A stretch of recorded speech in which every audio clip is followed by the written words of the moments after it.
Mom, did you ever move into the lake house Dad left you? My son asked that question over Thanksgiving dinner, and in that instant, something inside me went completely still.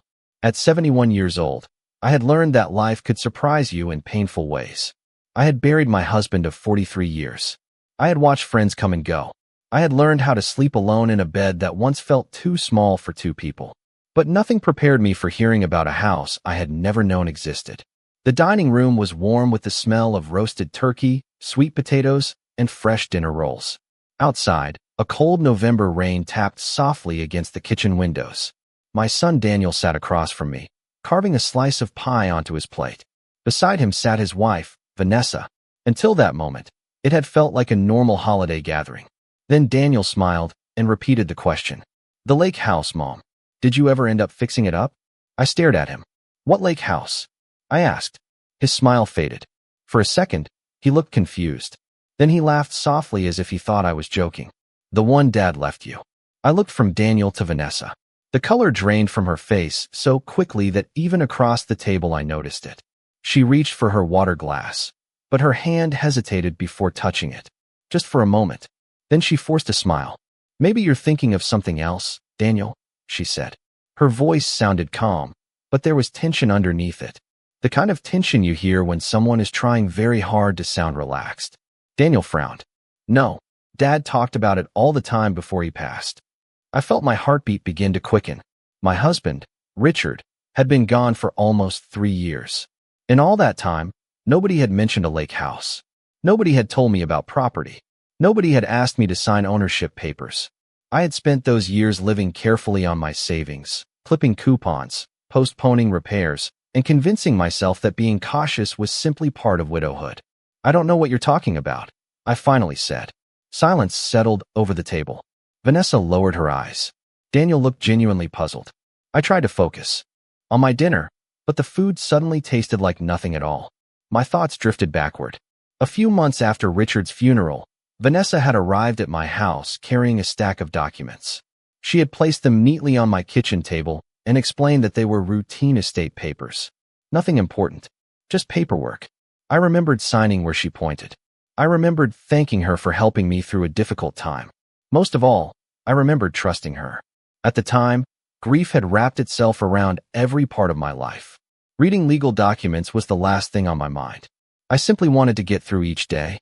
Now, sitting at that Thanksgiving table, a cold feeling settled deep in my chest. Vanessa suddenly stood and carried empty dishes toward the kitchen. She moved quickly, almost too quickly. Daniel continued talking, unaware of the storm beginning to form inside my head. But I wasn't listening anymore. All I could think about was that stack of papers, the signatures, the dates, and the terrible possibility that those documents had never been routine at all. For the first time since Richard died, I found myself wondering a question I never thought I would ask. What exactly had I signed? I barely slept that night. Long after Thanksgiving dinner ended and the leftovers were packed away, I sat alone at my kitchen table staring at a yellow pool of light beneath the old hanging lamp. The house felt quiet in the way only a widow's house can feel quiet. Not peaceful, not comforting, just empty. 3 years had passed since Richard died, yet some evenings it still felt as though he had simply stepped out for a walk and would return at any moment carrying a newspaper under his arm and asking what was for dinner. I wrapped my hands around a mug of coffee that had long gone cold and looked around the room. So much of my life had been spent inside these walls. Richard and I had raised Daniel here. We celebrated birthdays, graduations, anniversaries, and holidays around the same table where I now sat alone. After Richard passed away, I tried to keep everything together. I paid the bills on time. I mowed the lawn when I could and hired help when I could not. I learned how to fix small things around the house. I told myself that independence was important. But the truth was that I had relied heavily on Daniel and Vanessa during those first difficult months. They handled appointments. They helped organize documents. They offered to sort through paperwork that seemed overwhelming at the time.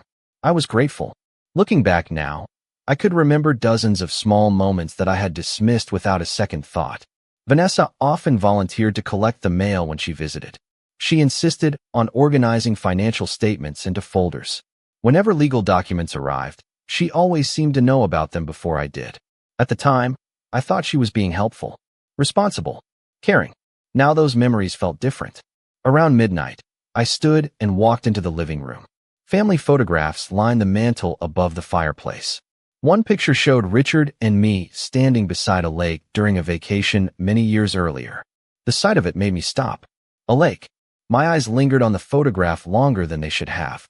Daniel had not sounded uncertain at dinner. He had sounded completely convinced that Richard left me a lake house. Not a dream. Not a possibility. Something real. Something specific. I returned to the kitchen and opened a drawer where I kept old records. Tax returns. Insurance papers. Property receipts. Over the years, I had become careful about keeping everything organized. Yet after nearly an hour of searching, I found nothing mentioning a lake property. Nothing at all. That absence bothered me more than any document could have. If such a property existed, there should have been records somewhere. Statements. Notices. Tax forms. Something. Instead, there was silence. The next morning, I woke before sunrise. A thin layer of frost covered the backyard grass, turning everything silver beneath the early light. I made breakfast, but barely touched it. The question kept circling through my mind. Eventually, I walked to the hallway closet and pulled down a dusty storage box containing paperwork from the year Richard died. The box was heavier than I remembered. Inside were folders, envelopes, and stacks of documents I had not looked at in years. Then I found it.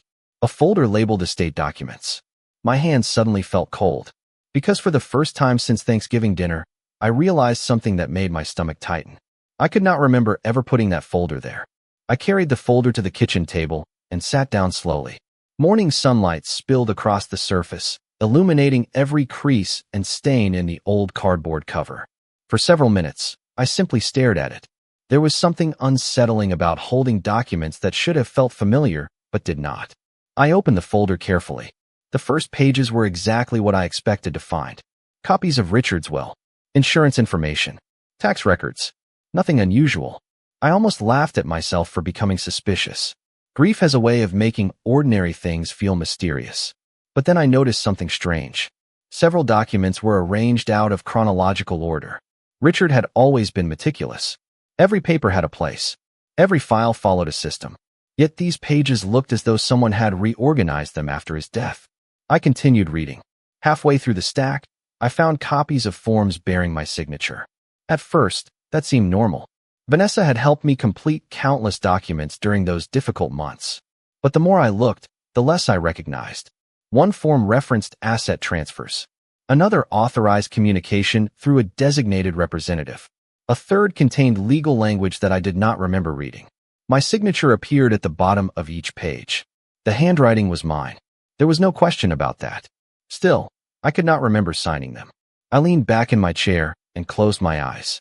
Images from 3 years earlier began returning in fragments. Vanessa sitting across from me at this same table. A stack of papers between us. Her cheerful voice reassuring me that everything was routine. I remembered asking whether I needed a lawyer present. She had smiled and said there was no need. Everything had already been reviewed. I trusted her because she was family. At the time, I believed she was helping me carry a burden. Now I wondered whether she had been guiding me away from questions. Around noon, I made myself a sandwich, although I was not hungry. The folder remained open beside me. As I ate, I noticed a business card tucked between 2 pages. The card belonged to a law office downtown. The name printed across the top caught my attention immediately. Robert Hayes, Richard's attorney. I had not spoken to him since shortly after the funeral. Suddenly, another memory surfaced. A voicemail.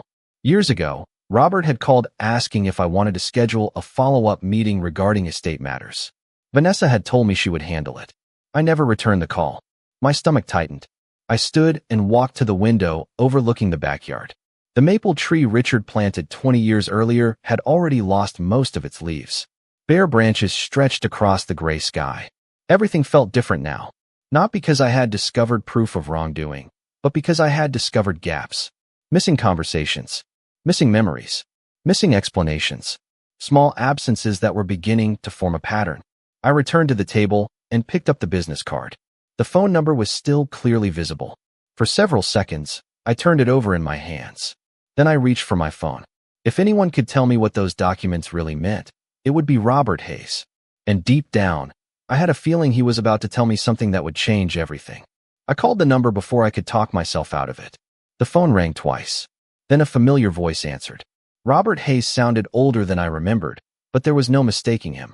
After a brief greeting, I explained who I was. There was a pause on the line. Not a confused pause. Not a polite pause. The kind of pause people make when they suddenly understand why you are calling. Margaret, he said carefully. It has been a long time. I looked down at the documents spread across my kitchen table. I found some estate papers, I told him. And I have a few questions. Another silence followed.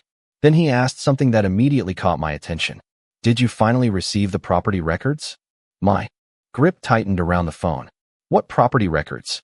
I asked. The silence that followed felt even heavier than the first. Robert cleared his throat. Perhaps this is a conversation we should have in person. An hour later, I was driving downtown. The entire trip felt unreal. Cars moved through intersections. People walked along sidewalks carrying coffee cups and shopping bags. Everything looked normal, yet I felt as though I had stepped into someone else's life. Robert's office occupied the second floor of a brick building near the courthouse. The waiting room looked exactly as I remembered. Dark wood furniture, framed certificates on the walls, a faint smell of coffee and paper. When Robert entered, he greeted me warmly, but there was concern in his eyes. We sat across from each other at a conference table. I handed him the folder. He examined several pages before setting them aside. Then he folded his hands. Margaret, he said gently, I assumed all of this had been explained years ago. My heart began to pound. Explained by whom? He looked genuinely surprised. Vanessa attended several meetings after Richard passed away. I stared at him. Meetings? Robert nodded. She told us she was helping coordinate everything for you. A cold feeling spread through my chest. I remembered those months after Richard's death. I remembered being exhausted, grieving, overwhelmed. Vanessa often volunteered to handle details so I could focus on healing. At the time, her help had seemed like a blessing. Now every memory felt different.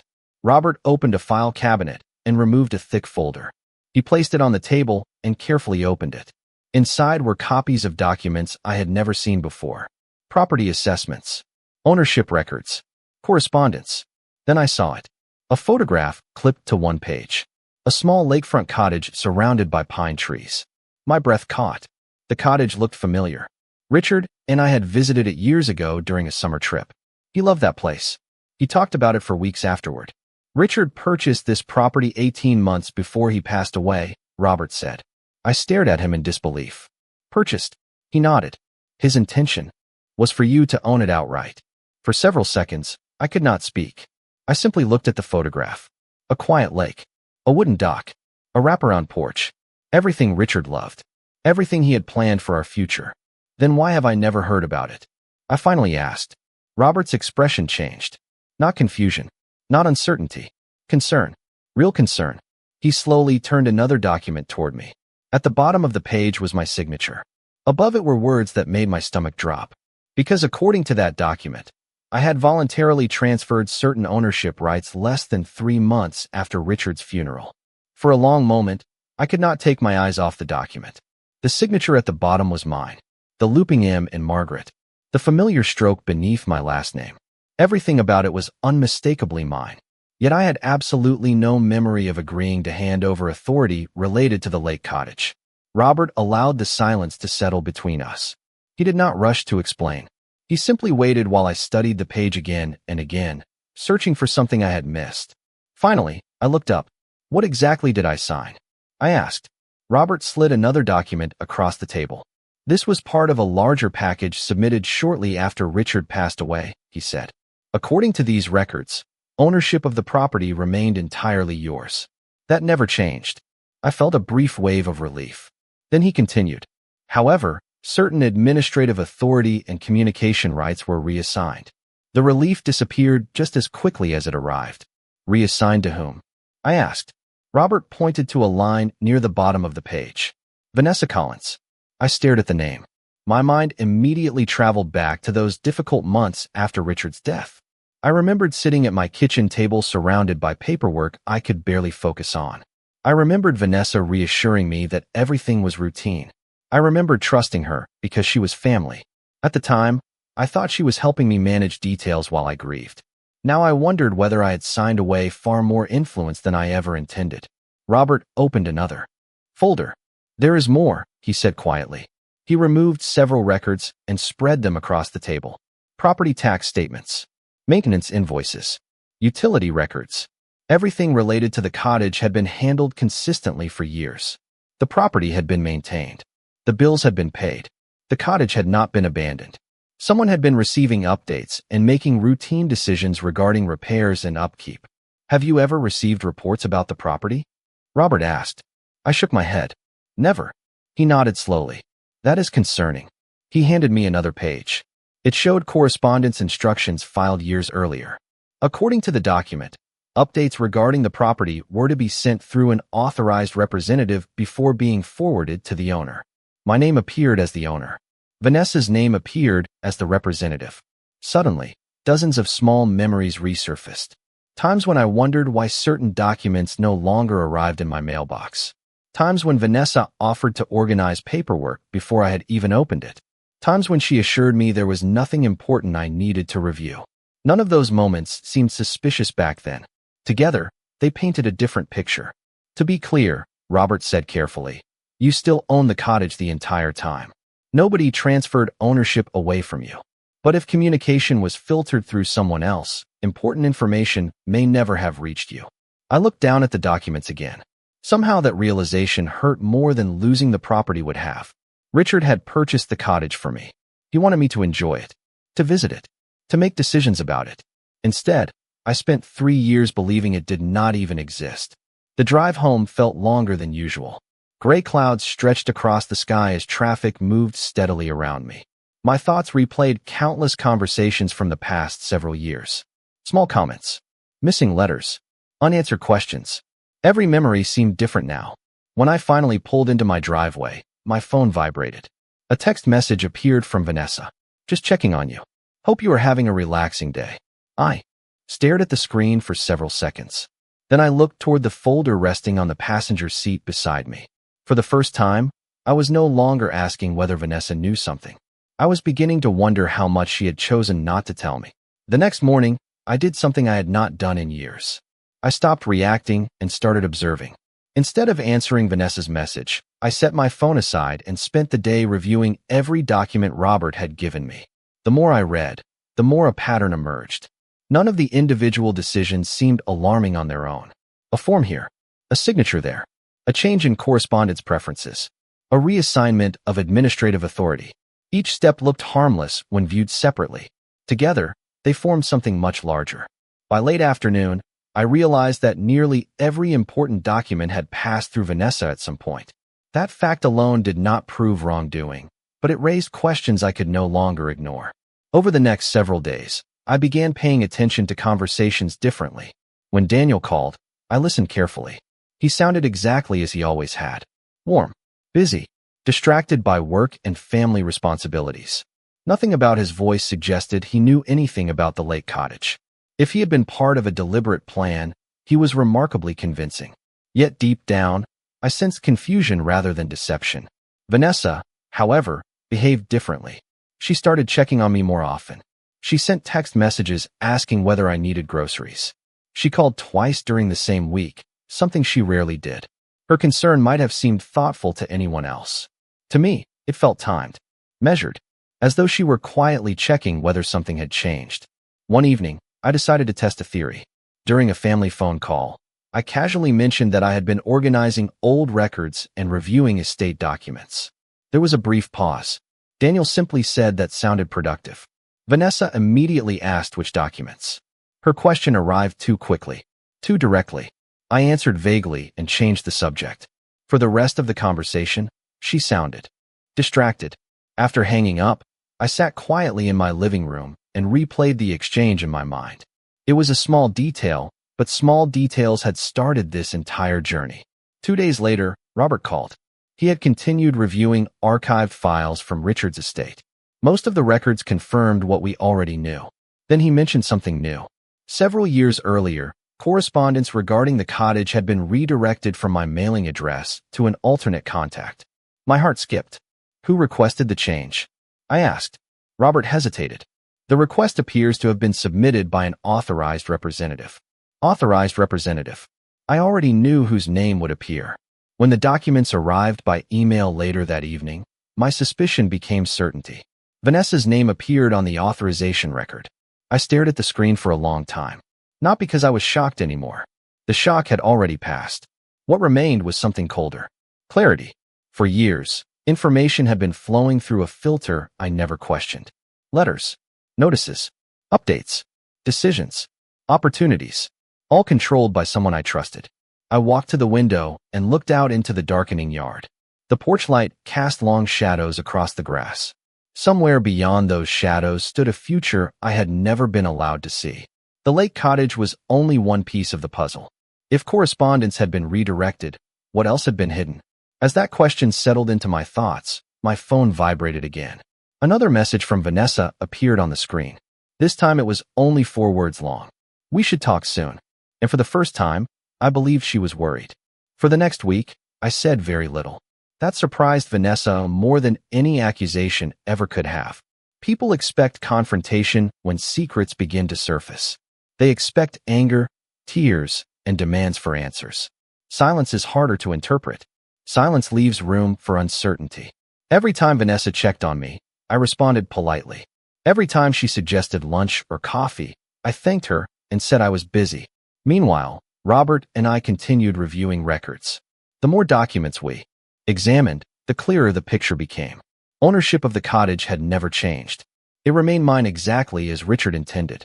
What had changed was access. Access to information. Access to updates. Access to decisions about maintenance, correspondence, and communication. Nearly every important message regarding the property had been routed through Vanessa before it ever had a chance to reach me. One afternoon, Robert called with another discovery. He had located archived communication records connected to the property. Most of them were routine. Repair requests, seasonal maintenance reports, tax notifications. Nothing dramatic. Yet a pattern emerged. For years, property managers, contractors, and service providers had been instructed to communicate through the same contact person. Vanessa. I sat quietly after the call ended. Outside, a winter wind rattled the bare branches of the maple tree in my front yard. Inside, the house felt unusually calm. I realized that I was no longer trying to determine whether Vanessa knew more than she admitted. The evidence had already answered that question. The real mystery was whether Daniel understood any of it. That evening, my son called. We talked about ordinary things. His work, family plans, the grandchildren. Then he casually mentioned the cottage again. Not carefully, not suspiciously, naturally, as though discussing something he believed had always been part of my life. Dad used to talk about summers there, he said. I always thought you would eventually spend time at the lake. I closed my eyes for a moment. The sadness in his voice sounded genuine. Did he talk about it often? I asked. All the time, Daniel replied. He thought it would make you happy. After the call ended, I sat in silence for a long time. The more I listened to Daniel, the less I believed he had been involved. His understanding of the cottage matched what Richard intended. Mine did not. 2 days later, Vanessa finally stopped hinting and asked directly if we could meet for lunch. I agreed. We chose a small restaurant near the town square. The place was quiet, with large windows overlooking the street and the smell of fresh coffee lingering in the air. Vanessa arrived right on time. She smiled warmly and asked about my week. We ordered sandwiches and soup. For the first several minutes, the conversation stayed comfortably ordinary. Then she leaned forward slightly. Margaret, she said, have you been reviewing old estate documents? I stirred my tea slowly. A few, I answered. Her eyes narrowed almost imperceptibly. Anything interesting? She asked. Mostly paperwork, I replied. She nodded quickly. Too quickly. Then, attempting to sound casual, she added, the property manager always preferred email anyway. Those reports could be confusing. I stopped stirring my tea. For a moment, neither of us spoke. Then I smiled politely and continued the conversation as though nothing had happened. The problem for Vanessa was simple. I had never mentioned a property manager. Not once. Not during lunch. Not in any phone call. Not in any message. Yet somehow she knew exactly what kind of records I might be reviewing. The rest of the meal passed without incident. But when I drove home that afternoon, I felt something I had not felt since this began. Certainty. For weeks, I had been gathering documents. Now I had something more valuable than paperwork. I had a mistake. And sometimes a single mistake reveals more than 1,000 pages ever could. After lunch with Vanessa, everything changed. Not because I discovered a new document. Not because Robert uncovered another property record. It changed because, for the first time, I knew I was no longer dealing with uncertainty. Vanessa had revealed knowledge she should not have had. That single mistake transformed suspicion into direction. Now we knew where to look. The following morning, Robert called and asked if I could stop by his office. His tone was calm, but there was something underneath it.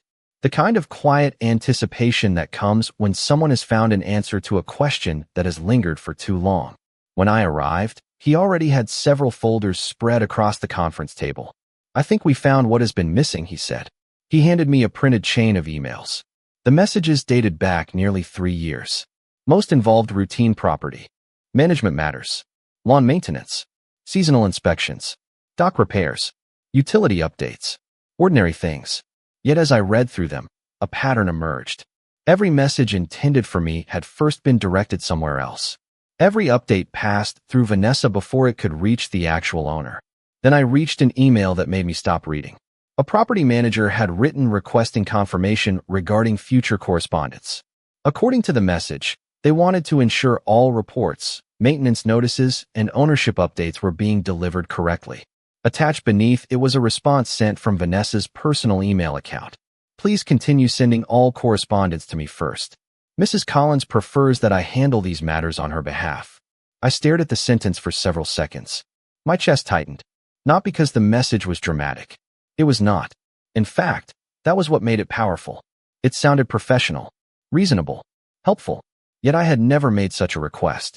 I had never authorized anyone to decide what information I should or should not receive. Robert slid another page toward me. This one was newer. The property manager had once again asked whether certain information should be sent directly to the owner. Vanessa's reply was even shorter. "Please direct all communications through me. It is easier this way." Easier for whom? The question echoed through my mind. Certainly not for me. For 3 years, I lived as though the cottage did not exist. I never received photographs. I never received updates. I never received invitations to visit. The property remained mine on paper, yet every practical decision about it had been filtered through someone else. Robert leaned back in his chair. "These emails are important because they establish a pattern," he said. "They show intentional control over communication." I nodded slowly.